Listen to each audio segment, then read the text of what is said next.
नमस्कार, आप सबको बहुत सारा नमस्कार, आपका अभिनंदन। आज जो मैं सत्र लेने जा रही हूँ आप सबके बीच में, उस सत्र का विषय है मानसिक स्वास्थ्य। बेसिकली कोविड-19 की इस कंडीशन में हम सब का मानसिक स्वास्थ्य कहीं न कहीं नेगेटिवली इफेक्ट हो रहा है। तो अब हमको जीना इसी के साथ है, कोविड-19 के साथ जीना है। तो हम इस स्थिति में, इस कोविड-19 के स्ट्रेसफुल माहौल में हम अपने मानसिक स्वास्थ्य को कैसे दुरुस्त रखें, आज के पूरे सत्र में हम इस विषय पर बात करेंगे। मैं आपसे शेयर करती हूँ कि इस सत्र में हम क्या क्या बात करने वाले हैं। I am presenting outline of the presentation. सबसे पहले तो हम ये जानेंगे कि मानसिक स्वास्थ्य होता क्या है। उसके बाद हम ये देखेंगे कि मानसिक स्वास्थ्य के एलिमेंट्स क्या है, तत्व क्या है, और मानसिक रूप से स्वस्थ व्यक्ति के लक्षण क्या होते हैं। ये हमें बहुत इम्पोर्टेंट है, हमारे लिए साइन है, हमारे लिए इंट्रोस्पेक्शन का विषय है। मानसिक रूप से स्वस्थ व्यक्ति के लक्षण क्या होते हैं और वर्तमान स्थिति में हम अपने मानसिक स्वास्थ्य को दुरुस्त रखने के लिए क्या क्या कर सकते हैं। बहुत इम्पोर्टेंट स्लाइड रहेगी, ये बहुत इम्पोर्टेंट बात रहेगी। और उसके बाद हम थोड़ा सा आंतरिक रूप से अपने आप में कैसे परिवर्तन लाएं, जिससे हमारा मानसिक स्वास्थ्य ऑटोमेटिकली बहुत अच्छा बना रहे। अब आंतरिक स्वास्थ्य में क्या हम बात करने वाले हैं, हम ये बात करेंगे कि हम अपनी सोच में कैसे परिवर्तन करें, हम अपने विचारों में कैसे परिवर्तन करें, और विचारों के बाद हम बात करेंगे अपनी भावनाओं की, जो सीधा सीधा अपने मानसिक स्वास्थ्य पे इफेक्ट डालती है। और लास्ट स्लाइड में हम देखेंगे, जैसे आप शरीर को तंदुरुस्त रखने के लिए जिम जाते हो, व्यायामशाला जाते हो, वैसे हमारे पास भी एक मन की व्यायामशाला है, बहुत सुंदर व्यायामशाला है, वो हम आपसे डिस्कस करेंगे। तो हम आगे बढ़ते हैं। मैं आपसे सबसे पहले ये बात करना चाहूंगी कि मानसिक स्वास्थ्य होता क्या है। ये मेरे मन में भी एक बहुत बड़ा प्रश्न था जब मैं इस फील्ड में आई थी तब। और मानसिक स्वास्थ्य क्या है, इसके लिए मैं भी बहुत रिसर्च करते करते फिर अपने मेंटर डॉक्टर शर्मा के पास पहुंची। मैंने उनसे पूछा कि मानसिक स्वास्थ्य होता क्या है सर, आप मुझे ये समझाएं। तो उन्होंने मुझे जो बताया प्रैक्टिकल, मैं अभी सबसे पहले आपके साथ वो शेयर करती हूँ, फिर हम आगे बढ़ेंगे। उन्होंने मुझे कहा कि ठीक है माया, मैं तुम्हें कांच की बरनी देता हूँ, उसके साथ मैं बड़े बड़े पत्थर दूंगा तुम्हें, उसके साथ मैं छोटी पत्थर भी दूंगा, फिर मैं बालू रेत भी दूंगा, और फिर मैं पानी भी दूंगा। और ये बरनी जो है, इस बरनी में तुमको इन सब चीजों को समा देना है। मुझे बड़ा आश्चर्य हुआ कि इतनी छोटे से मुंह वाली बरनी आप दे रहे हैं मुझे, इतनी छोटी बरनी दे रहे हैं, और उसमें सब चीजें मैं कैसे डाल सकती हूँ।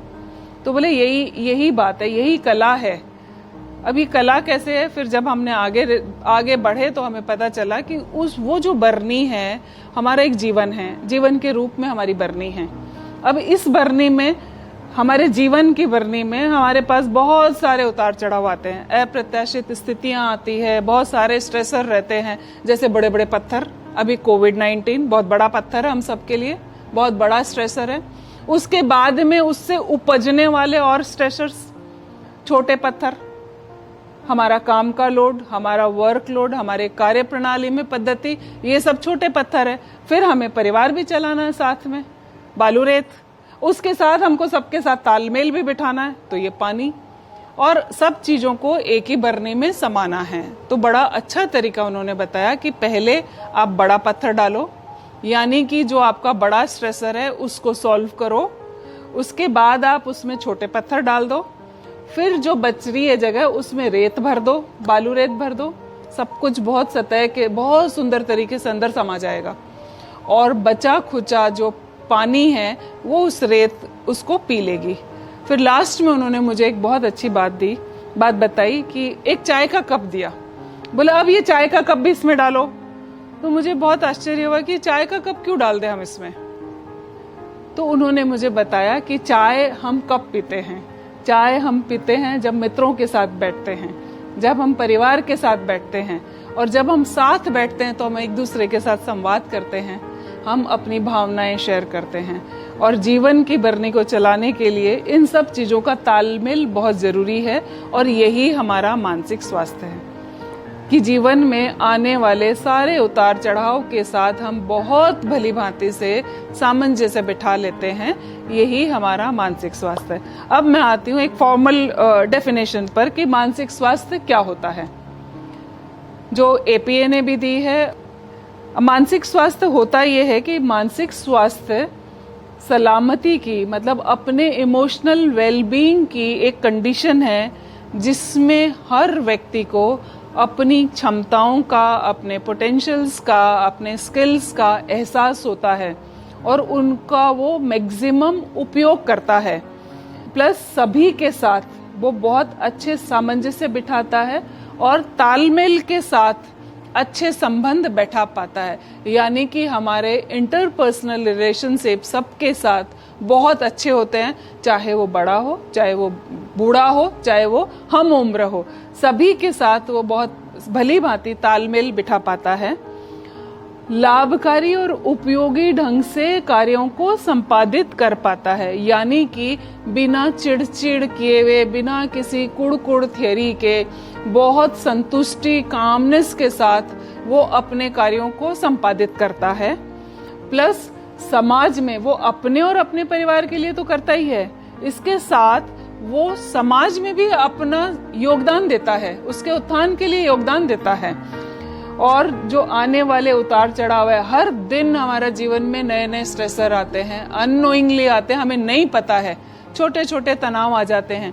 उन तनावों से वो बिना चिड़े, बिना विचलित हुए वो बहुत संतुलित ढंग से अपने जीवन को चलाता है और लास्ट भावनात्मक रूप से बहुत ही सुलझा हुआ और स्वस्थ होता है।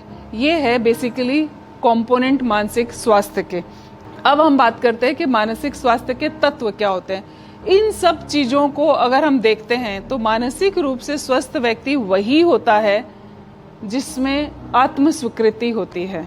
अब आत्म स्वीकृति का मतलब मैं जो हूं, मैं जैसा हूं, मैं अच्छा हूं। पहले अगर हम वो दूसरों से अपनी तुलना नहीं करता है, दूसरों के पगडंडी पे वो पैर नहीं रखता है, वो अपनी पगडंडियां खुद क्रिएट करता है। कहने का मतलब ये है, अपने आप के, अपने शील गुणों के साथ, अपने ट्रेट्स के साथ, स्ट्रेंथ के साथ, वीकनेस के साथ वो पूरी तरह से जागरूक होता है। उसे अच्छी तरह मालूम है कि उसके फ्लॉज क्या है, उसकी वीकनेस क्या है, उसकी स्ट्रेंथ क्या है, उसको जीवन में आगे क्या करना है, गोल्स क्या है, उनके प्रति वो पूरी सचेत रहता है पूरी तरह से और जागरूकता रखता है। प्लस हम सबने सुना होगा कि तन स्वस्थ तो मन स्वस्थ, तो वो अपने तन के प्रति भी बहुत स्वस्थ, बहुत जागरूक रहकर अपने तन की देखभाल करता है। ठीक है, ये वाइसे वर्सा है, स्वस्थ तन तो स्वस्थ मन। और हम कभी ये कह देते हैं कि स्वस्थ मन तो स्वस्थ तन, क्योंकि 50% बीमारियां जो होती है हमारी वो साइकोसोमेटिक होती है, मनोशारीरिक व्याधियां होती है हमारे शरीर में। तो ये वाइसे वर्सा है। सकारात्मक सोच, अब ये सोच सकारात्मक हम बहुत सुनते हैं कि सकारात्मक सोचो, सकारात्मक सोचो, सोचने से नहीं होता है। उनका जो थिंकिंग पैटर्न है, वो थॉट्स जो आते हैं उनके लिए बहुत हेल्पफुल होते हैं और समाज के लिए हेल्पफुल होते हैं।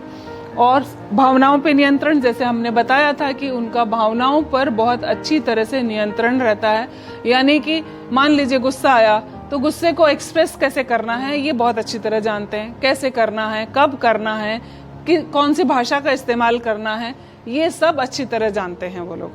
ठीक है, और इन व्यक्तियों के ये मानसिक स्वास्थ्य का सबसे बड़ा एलिमेंट है कि सभी के साथ मधुर संबंध वो स्थापित कर पाते हैं। तो बेसिकली ये मानसिक स्वास्थ्य के तत्व हैं। अब मैं लक्षण ऑलरेडी मैं आपको बता चुकी हूँ, फिर भी मैं बहुत जल्दी से रिपीट करती हूँ कि इन व्यक्तियों में अपनी क्षमताओं को पहचानने की क्षमता होती है। ठीक है, समाज के प्रति व अपने प्रति उत्थान वाले होते हैं, योगदान वाले होते हैं। ये तनाव से उबरने की क्षमता होती है। प्लस एक बहुत इंपॉर्टेंट पॉइंट जो मैंने पहले डिस्कस नहीं किया था कि इनका व्यवहार में बहुत लचीलापन होता है। लचीलापन मीन्स कि इनके जीवन में शुड और शुडिज्म जैसी भाषा नहीं होती है, कि यही होगा, यही करना चाहिए, हमारे तो सब लोगों ने यही किया हुआ है तो हमें भी यही करना चाहिए। इस सोच में इतनी रिजिडिटी नहीं होती है। समय के अनुसार वो अपनी सोच को बहुत आसानी से वो बदलते हैं, अपने आप को ढालने की क्षमता होती है। प्लस समस्याओं को समाधान करने की क्षमता। अब समस्याओं को समाधान करने की हम सब कोशिश करते हैं, कोई भी समस्या आती है हम समाधान करने की कोशिश करते हैं, लेकिन कुछ लोग क्या करते हैं मालूम आपको? कुछ लोग ये करते हैं कि समस्याओं को डिस्कस करते हुए समस्याओं के जंजाल में उलझ जाते हैं और समाधान तक नहीं पहुंच पाते हैं। लेकिन ये लोग समस्या को डिस्कस नहीं करते हैं, ये समस्या को पहचान कर उनके समाधान और उनके विकल्पों की बात करते हैं। ये इनके लक्षण होते हैं, मानसिक रूप से स्वस्थ व्यक्ति के लक्षण होते हैं। अब हम थोड़ा सा देखते हैं कि कोविड-19 ने हमारे मानसिक स्वास्थ्य को कैसे अटैक किया है। कोविड-19 ने डेफिनेटली हम सबको बहुत परेशान कर रखा है और हम सब परेशान, मतलब ये भाषा अभी आप बहुत ध्यान से सुनिएगा कि कोविड-19 ने हम सबको बहुत परेशान कर रखा है, जबकि ऐसा नहीं है। हम इसको बाद में डिस्कस करेंगे कि क्यों नहीं है, ठीक है। अभी क्या परेशानियां हमारे सामने आई है इस स्थिति में कि सबसे पहले तो हमारी जीवन शैली में आमूलचूल परिवर्तन हो गया है। हम जो रोजमर्रा का जीवन जी रहे थे उससे एकदम डिफरेंट सिनेरियो में हम जीवन जी रहे हैं। घरों में कैद है, चार दीवारियों में कैद है, हम अपने घरों से बाहर नहीं निकल पा रहे हैं, लोगों से नहीं मिल पा रहे हैं। काम जो है हमारा, जो कार्य और रोजगार, जो बिजनेस वाले हैं उनका रोजगार बिल्कुल प्रभावित हो गया है। काफी टाइम से उनका काम बंद है। इवन जो कार्य प्रणाली है हमारी, वो भी, उसमें भी इतना परिवर्तन आ गया है कि हम वर्क फ्रॉम होम कर रहे हैं। हम फिजिकल टच के साथ जब काम कर रहे थे, अब हम डिस्टेंस मोड पे काम कर रहे हैं, ऑनलाइन टीचिंग के साथ काम कर रहे हैं, ऑनलाइन हम सारे कार्यों को संपादित कर पा रहे हैं, करने की कोशिश कर रहे हैं। जबकि यहाँ स्ट्रेसर क्या रहा कि बहुत सारे ऐसे लोग हैं जो बहुत टेक्नो से भी नहीं हैं, जिन्हें टेक्नोलॉजी नहीं मालूम है, जिन्हें कंप्यूटर स्किल्स जिनके इतने साउंड नहीं हैं कि वो अपने शिक्षण को उसमें ढाल सके। तो ये एक बड़ी चुनौती बन के हम सबके सामने आया है। अभी रिसर्च ये कह रही है आपस के जो रिश्ते हैं उनमें भी खटास आई है। उनमें खटास कैसे आई है? अब देखिए, अपन आज इतने टाइम से, ऑलमोस्ट 2 महीने से ज्यादा हो गए, हम अपने घरों में कैद हैं, हम सब उसी के साथ कैद है। प्लस हमारे अंदर अपने कामों को लेकर, अपनी अनिश्चितताओं को लेकर एक फ्रस्ट्रेशन भरी हुई है, ठीक है। अब वो फ्रस्ट्रेशन कहाँ निकलती है? हमारे परिवारजनों पे निकलती है। तो अल्टीमेटली संबंध इसमें प्रभावित हो रहे हैं। अभी जो रिसर्च लेटेस्ट आई है उसका ये बताना है, उनका ये कहना है कि डोमेस्टिक वायलेंस 2 महीनों में 3 गुना ज्यादा बढ़ गया है, ठीक है। प्लस वित्तीय समस्याएं, डेफिनेटली काम नहीं है, रोजगार नहीं है, लोगों की सैलरी डिडक्ट हो रही है, ठीक है। बाकी सब काम ऐसे कैसे हैं, आपकी ईएमआई ऐसे कैसे देनी है, आपको बाकी सारी जीविका चलानी है। वित्तीय जो समस्या है, फाइनेंशियल जो प्रॉब्लम है, वो आपके सामने मुंह खड़ी है। तो ऑटोमेटिकली एक बड़ा स्ट्रेसर है हमारे सामने ये।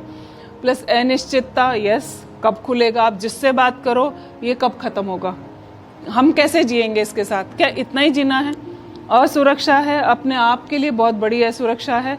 असुरक्षा परिवार के लिए, अपने लिए, बच्चों के लिए, भाई बाहर निकले और हमें कुछ हो ना जाए, ये एक दिमाग में भय पूरी तरह से हमारे बना हुआ है। घरेलू हिंसा की मैंने बात की, और संसाधन भी अब सीमित हो गए हैं। संसाधन सीमित होने के निमित्त की हमारे पास पहले बहुत सारे रिसोर्सेज उपलब्ध थे, हम अपना कार्य बांट के करवा सकते थे, हम किसी और से करवा सकते थे, ठीक है। इस समय अगर महिलाओं की बात करूं तो उनके लिए सबसे ज्यादा सीमित हुए संसाधन। उनकी डोमेस्टिक हेल्प नहीं है, उनके ऊपर कार्यभार है, और जो कामकाजी महिलाएं हैं उन्हें घर का भी काम करना है, बच्चे भी देखने हैं, प्लस उन्हें अपना काम भी करना है, अपनी परफॉर्मेंस पे भी ध्यान देना है। तो एक बहुत बड़ा स्ट्रेसर और बहुत बड़ी चैलेंज हमारे मेंटल हेल्थ के लिए ये डेवलप हुई है। संक्रमित होने का भय, जैसे हम बताया कि पूरे टाइम हमारे यहाँ मंडरा रहा है कि संक्रमण नहीं हो जाए, और इसी सोच के कारण भय और चिंता की स्थिति निर्मित हो रही है। ये जो चिंता है ये हमारे अपने लिए भी है, अपने परिवार के लिए भी है, और अपने परिजन है उनके लिए भी है ये चिंता। और इन सबसे चिड़चिड़ापन, गुस्सा, ऐसा है महसूस करना कि अब क्या होगा, कुछ नहीं हो सकता, अगर कोई मेडिकल कंडीशन हो गई तो हम अगर अस्पताल गए तो हमें तो कोविड के लिए भर्ती कर लिया जाएगा, हमारी प्रॉब्लम को जाने बिना, और ऐसा हो रहा है। तो ये सब बहुत असहाय और निराशाजनक स्थिति अभी पूरे वातावरण में निर्मित हो गई है। और मानसिक बीमारियों की अगर मैं बात करूं तो उनमें भी 63.5% इजाफा हुआ है इन 2 महीनों में। भारत की एक रिसर्च बता रही हूं जो 30 मई को पब्लिश हुई है, उसमें उन्होंने ये बताया है कि इस समय 63.5% मानसिक व्याधियां बढ़ गई है, जबकि WHO पहले भी बोल चुका है कि हम सब में हर चौथा व्यक्ति किसी न किसी मानसिक समस्या से जूझ रहा है। ऑलरेडी चौथा व्यक्ति जूझ रहा था और अब 63.5% इजाफा हो गया है। और अवसाद एक बहुत कॉमन है ही है। प्लस इसके साथ आप देख रहे हैं कि सुसाइडल एक्ट्स बहुत बढ़ गए हैं। ठीक है, पिछले 2 महीनों में अगर मैं बात करूं तो हमारी हेल्पलाइन के जरिए 37 सुसाइड्स प्रिवेंट किए थे हमने। और आप हर दिन पढ़ रहे हैं, हर दिन महसूस कर रहे हैं, देख रहे हैं कि ये रेट अवसाद बढ़ा है। ये सारी चीजें जो इस तरीके से मानसिक स्वास्थ्य पर विपरीत प्रभाव हम सबके पड़ा है। अब हम बात करते हैं कि ये तो है कंडीशन और इसी कंडीशन में हमको जीना है, तो इसके लिए हम क्या करें कि इतना सारा नेगेटिव इफेक्ट हमारे ऊपर ना आए। अब हम बहुत इंपॉर्टेंट बात करने वाले हैं। सबसे पहला जो संक्रमण का भय है, मैं उसके विषय में बात करूंगी कि आप देख रहे हैं कि संक्रमण का भय कैसे कम होगा। ये भय और ये जो चिंता है, ये चिंता कैसे कम होगी हमारी? ये चिंता कम होगी जो हमें उपाय बताए गए हैं, यानी कि आप याद कर लें SMS। S सैनिटाइज करना, मास्क पहनना M, और सोशल डिस्टेंसिंग। ये SMS याद करना बहुत मुश्किल नहीं है। व्हाट्सएप से पहले हम सब SMS ही क्या करते थे, तो ये SMS अपने जीवन में उतार ले कि हर कंडीशन में, हर स्थिति में हमें इस SMS के फंडे को फॉलो करना है। राइट। अब अगर हमने ये फॉलो कर लिया तो उसके बाद संक्रमण की कितनी हमारे पास रह जाएगी, कितना प्रावधान रह जाएगा हमारे पास में? क्योंकि कोरोना का जो वायरस है ये खुद चल के अपने घर नहीं आएगा, इसके लिए कोई ना कोई कैरियर चाहिए। और ये जो वायरस आएगा भी तो ये 3 रास्तों से हमारे अंदर शरीर में प्रवेश कर सकता है, मुंह, नाक और आंख। इनको टच नहीं करना, ये हमें बार बार बोला गया है। बार बार हाथ धोना है, बार बार बोला गया, क्योंकि जब हम साबुन से हाथ धोएंगे तो वो वायरस वहीं पर वो खत्म हो जाएगा और हमें ये यहाँ से अंदर जाने का रास्ता हमारा ब्लॉक कर देगा। इसके अलावा गर्म पानी पीना, गर्म चीजों का सेवन करना, प्लस अपनी इम्यूनिटी कैसे बढ़ाएं, इसके ऊपर बहुत ज्यादा काम करना है हमको। इम्यूनिटी आपकी प्रतिरोधक जो बीमारियों से लड़ने की जो क्षमता होती है, हमको इस समय उसको बढ़ाने पर बहुत सारा काम करना है। वो आप डाइट मैनेज करके करें, चाहे व्यायाम करके करें, पर उसको अगर हम इन चीजों को फॉलो कर दिया तो शायद हमारा जो भय है वो कम हो जाएगा। मैं कोरोना खत्म नहीं होगा, मैं हमारा कोरोना के प्रति या संक्रमण के प्रति जो चिंता और भय है वो काफी कम हो सकती है हमारी। ठीक है। प्लस अभी आप देखिए कि सुबह से रात तक हमारे पास अनगिनत सूचनाएं आती है।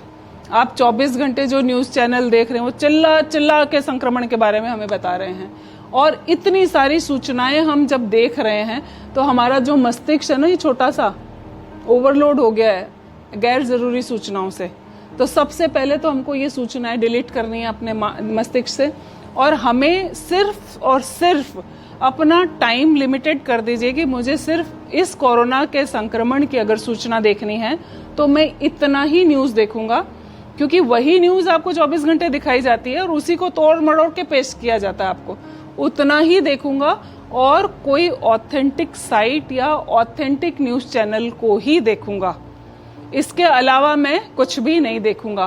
प्लस अगर मैं ये देखता हूं तो अगर मुझे ऐसा कोई न्यूज दिखती है जो मुझे डराने वाली है तो मैं उसी समय अपने आप के लिए ये तय करूंगा कि मैं इससे बचने के लिए और मेरे परिवार को बचाने के लिए मैं क्या कर सकता हूँ।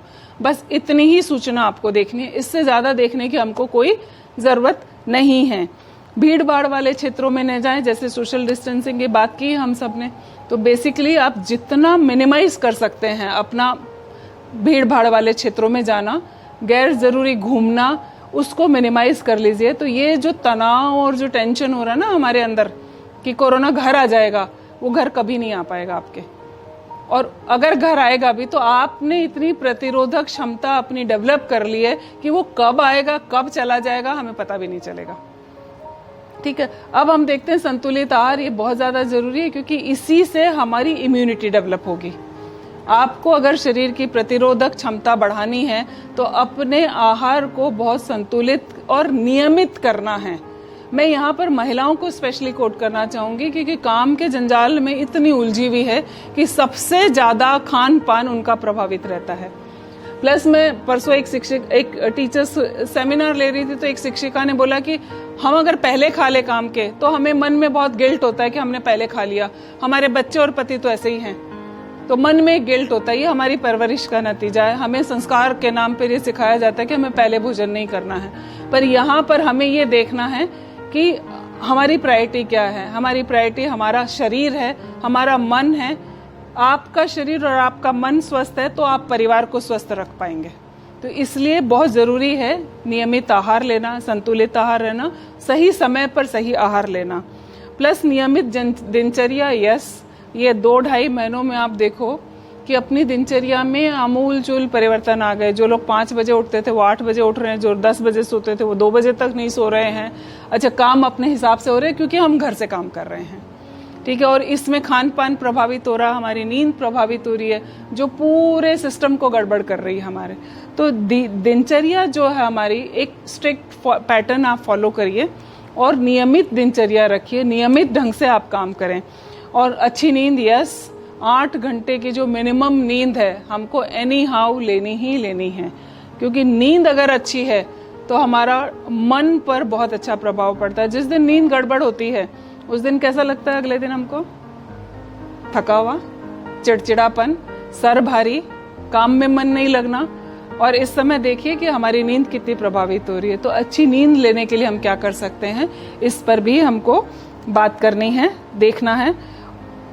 अब ये कुछ में और चीजें हैं जो प्राणायाम है, व्यायाम है, एक्सरसाइज है, आप इनको नियमित करें, शारीरिक गतिविधियों को नियमित करें, बहुत बहुत इम्पोर्टेंट है। इम्यूनिटी बढ़ेगी, आपके हैप्पीनेस वाले जो हार्मोन्स है वो रिलीज तभी होंगे जब आप एक्सरसाइज करेंगे, आप व्यायाम करेंगे, आप कोई ऐसी शारीरिक क्रिया करेंगे जिससे वो रिलीज होंगे। और ये अगर एक बार आपने कर ली तो पूरे दिन के लिए आपको टॉनिक मिल जाएगा, आपको हैप्पीनेस का। ठीक है, प्लस आइसोलेशन की कंडीशन है, हमको ऐसा लग रहा है हम किसी से मिल नहीं पा रहे हैं। तो ऐसे में हमको साइंस ने, टेक्नोलॉजी ने ऐसे संसाधन दे दिए हैं कि हम हर दिन बात कर सकते हैं, हर दिन आप मिल सकते हो। आप ईमेल के जरिए, मैसेज के जरिए, वीडियो कॉलिंग के जरिए, सिर्फ अपने आप में ये संताप नहीं पालिए कि हम किसी से मिल नहीं सकते हैं। आप ये देखिए कि हम किस माध्यम से बात कर सकते हैं। और जैसे ही हमने माध्यम की सोच ली, हमारा ये आइसोलेशन वाली फीलिंग, अकेलेपन वाली और घर में कैद होने वाली जो फीलिंग है वो ऑटोमेटिकली काम डाउन हो जाएगी। ठीक है, हम बाहर नहीं जा सकते पर घर में तो खेल सकते हैं अपने बच्चों के साथ। मुझे याद है जब हम छोटे थे तो हम कंचे बहुत खेला करते थे, हॉप स्कॉच खेला करते थे, आइस स्पाइस, छुपम छुपाई जिसको पिकाबू बोलते वो खेला करते थे, धींगा मस्ती खूब किया करते थे हम घर में। ठीक है, हम अभी भी कर सकते हैं, अभी भी किसने मना किया है। और अगर हम बच्चों के साथ धींगा मस्ती, जिसको रफ हाउसिंग बोलते हैं, अगर हमने आधा घंटा बच्चों के साथ वो कर ली तो बच्चे भी बहुत खुश, बच्चों को भी आप वो टाइम दे पाएंगे जो उनको चाहिए वो, और परिवार भी आपका आपस में तालमेल बना रहेगा। आप ताश खेल सकते हैं, कैरम बोर्ड खेल सकते हैं, इंडोर गेम्स आपके पास जो है वो खेल सकते हैं। इसके अलावा कॉरिडोर का यूज कर सकते हैं, पिलो फाइट कर सकते हैं। ऐसे छोटी छोटी अनगिनत एक्टिविटीज है जो आप घर में परिवार के साथ आप आनंद ले सकते हैं उस क्षणों का। ये बहुत इंपॉर्टेंट पॉइंट पे आ गई हूं मैं कि संसाधन तो सीमित है और वित्तीय साधन भी, वित्तीय प्रबंधन भी हमारे पास नहीं है। ठीक है, अब वित्तीय प्रबंधन को बहुत जरूरी है कि हमारे पास अपनी फाइनेंशियल प्लानिंग 6 महीने की आज से हो और हम ये तय करें पूरे परिवार को इन्वॉल्व करके कि हमको क्या खर्च करना है, कितना खर्च करना है और कैसे खर्च करना है और कब खर्च करना है। जब सारे परिवार के लोग बैठ के डिसाइड करेंगे तो कोई भी एक दूसरे को ये नहीं बोलेगा कि ये नहीं है या वो नहीं है या ये चाहिए।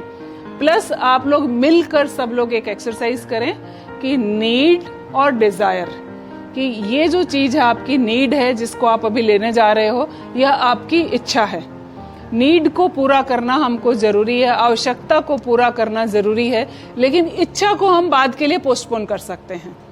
तो जो इच्छाएं हैं उनको पोस्टपोन करिए, तो इससे आपका वित्तीय प्रबंधन अगर हो जाता है तो हमारे यहाँ से आधा स्ट्रेस कम हो जाएगा।